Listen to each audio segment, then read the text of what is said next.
Hey guys, I'm back to review a couple of my favorite foundations lately. This video has been a long time coming, but I wanted to test the foundations pretty thoroughly before I told you what I thought. I'm talking about Makeup Forever Ultra HD Foundation. These are new foundations that came out in the last year or so, and Makeup Forever sent me a few different kinds to try. They sent me 3 different shades of the liquid version. I have them right here. They're all on the light range, as you can imagine. I have R220, which is red 220. I have red 210, which is a little bit lighter. And I have Y205, which is a bit more of a yellow tint, but also quite pale. Probably the palest one that I have. And R210 is probably the color that I'm the happiest with, and I wore it a lot when I first got it. Really loved it. Comes in a nice pump like this. Works great. Then they sent me the stick version of the Ultra HD foundation. It's this right here. And the color is Y225. So a little bit darker than the 210 that I prefer and the yellow tinge, but it actually works kind of great. You can see I've used a lot of it already. You just sort of twist it up, put it on like this, and blend it in. And I haven't been able to stop using this foundation since I got it. And I think the reason I love it so much, I mean, besides the beautiful finish, the coverage, is the fact that it's just so quick and easy to put on. I just sort of paint it on like war paint, buff, buff, buff, and I'm good to go. So I love it. But I thought it would be really helpful to show you guys the differences between the two kinds of foundation, as well as the shade range. Now in terms of skin tone, I'm a little bit pinker, as you can see, quite fair. In a MAC shade range, I'm probably NW15, NW20, depending on the day. Sometimes I'll lean a little bit yellower, but it's just sort of, it depends what I'm in the mood for. I find that if I wear a yellow tone foundation, you know, sometimes a salesperson will recommend that, I'll look a little bit yellow, especially compared to my neck. I find that if I want to match my neck, which is naturally a little bit lighter than my face, I'm better off going like super pale, kind of pink, and I'm good, but then I ended up looking a little dead, so I have to warm things up. Anyway, I'll show you what the shades are that I have. So I'll start with the liquids. This is R220, which is equivalent to the old HD 110 shade. So I'll just pump it on the back of my hand. It looks like that. Again, this is 220, and I'll just give that a quick blend with my finger. You can see that's what it looks like. Okay, this is Y205. Give that a bit of a pump. You can see that's quite pale. Give that a bit of a blend. That's almost like ivory, kind of intense. And then this is R210, which is the shade that I wear the most often when I'm wearing this foundation. And it looks like that. So that's sort of the range. This one's like sort of a happy medium. This one's really pale, kind of yellow. This one's like a little bit pinker. I think they could probably all work, especially if I mix those two together. They'd work pretty nicely. Or maybe if I wore this one in the summer. That's what we've got. And then I'll show you now how they compare to the stick version. And I'll just pop that on like this. I put it right there. So you can see that it's a lot yellower than the others, but on my face it actually works. Maybe it has something to do with counteracting the redness in my face, but I quite like the way it looks. To be honest, like if I were going to repurchase, which I probably will, I would probably buy the lighter shade up.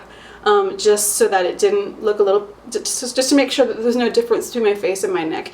But I just love the finish, I love the coverage, I love the application so much that I wear it all the time. So I want to show you now how it looks on. So I'll just take a little break, go wash my hand, and I'll be right back. Okay, so in the interest of makeup science, I thought that I would apply the Makeup Forever Ultra HD Stick Foundation in Y225 on half of my face, and then the shade that's closest to it, which is 210, R210, on the other half of my face. And you can sort of observe and see what they look like. So again, the thing I love about this foundation is how quickly and easy I can put it on. So we'll just sort of do that. A little bit under the eye. And I'm going to take a Real Techniques sculpting brush, which is nice and dense, and just blend that in. So as you can see, there's nothing to it. Just blends in like a dream.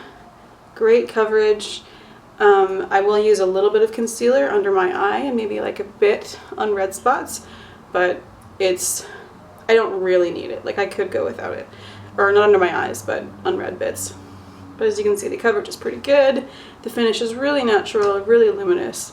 I really, really like the way this looks on my face. And I always just take it just under my jawline like this.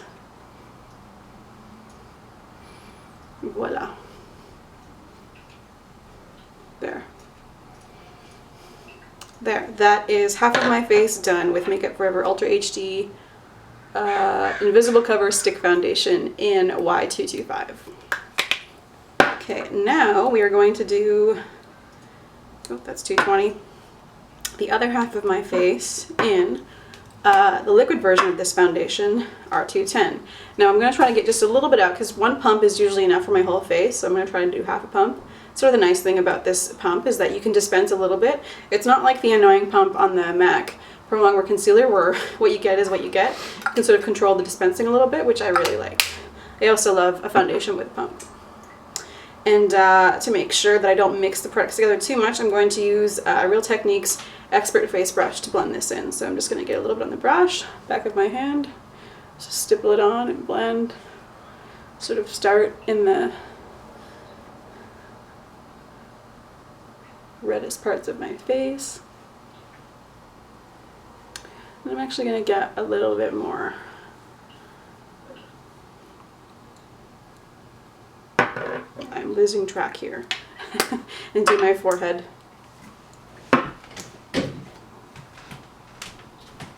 Just blend that in.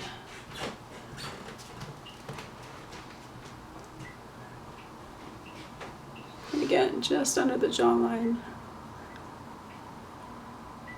Under my eyes. Over my nose.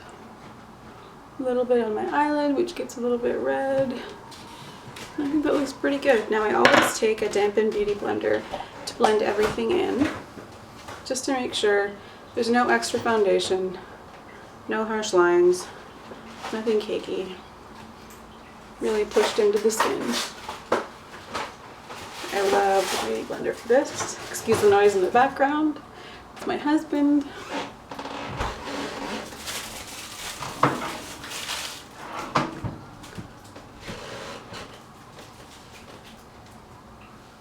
Now, on camera, the differences between this side of my face and this side of my face are probably pretty much indistinguishable, but I'll try to tell you about it. I just went and had a really close look in the mirror, and I can tell you that the stick foundation provides a little more coverage than the liquid.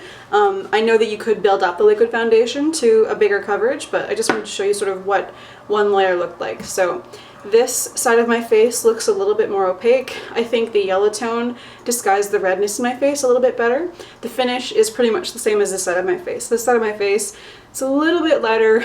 You might say it's a bit more natural. You can sort of see a little bit of the redness in my face poking through. Honestly, the differences are negligible enough that I might just go out like this if I had to. I probably will just have a little bit more of this on my face to sort of even things out, but I'm not going to start from scratch. The foundations are close enough that I can get away with it. Overall, I love these foundations. They both last all day long for the most part. There is a little bit of breakdown that happens on my chin by the end of the day, but I haven't found a foundation that doesn't do that, just because there's some texture on my chin. It's a little bit dehydrated, it's got some pock marks from acne and things like that. I just can't expect perfection. And again, I only notice that when I look really up close in the mirror. Like throughout the day, my skin looks great. I do powder with Laura Mercier, what is it, loose setting powder, and I get compliments on my skin quite frequently actually. And I sort of laugh going, they don't know that my skin is actually not awesome without makeup on. I just happen to choose good products to make it look like I've got good skin. So yeah, I would highly recommend either one of these products. I think they both cost about the same. They're both about $50. Let me see if there's a difference in amount.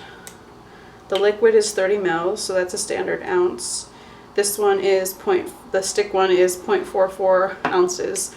I mean, I guess it's hard to compare the two because the formulas are different. I feel like they would both last a long time. The liquid might last a little bit longer. So really it's a toss-up. On the finish that you prefer, the coverage, the application method, I would definitely recommend trying either one the next time you walk into a Sephora. Yeah, let me know what you think. Give them a try and let me know in the comments. Okay, take care. Thanks for watching. Bye-bye.